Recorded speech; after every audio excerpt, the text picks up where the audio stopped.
మనుష్యుడు మనకెవరండి? నాకు బంధువు అండి. మీకు బంధువు కాదా? మనందరికి బంధువు ఆయన. ఎప్పుడు గుర్తొచ్చాడు బంధువు? మారాగా వెళ్ళిపోయేటప్పుడు, అక్కడికి వెళ్ళినప్పుడు కనపడలా. మోయాబు పొలంలోకి వెళ్ళిపోయేటప్పుడు, తిరుగుబాటులో ఉన్నప్పుడు, దేవుడు అంటే అక్కర్లేదు అనుకున్నప్పుడు, నేను నా బతుకు బతకగలను అనుకున్నప్పుడు నీకు ఇతను కనపడలా. తిరిగి వచ్చినాక కళ్ళు తెరవబడ్డాయి. కళ్ళు తెరవబడ్డాక అనే మాట ఎవడు తెలుసా? అతడు మనకు బంధువు. ఈ రోజున దండం పెట్టి చెబుతున్నా, ఎఫెసీ పత్రికలో చదవండి, ఫిలిప్పీ పత్రికలో చదవండి. ఆయన ఎవరో తెలుసా?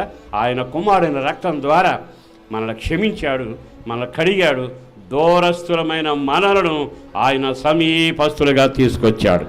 ఇప్పుడు ఆయన మన బంధువు. చెప్పండి. ఇప్పుడు నయోమి చెప్పే మాట ఏమిటో తెలుసా?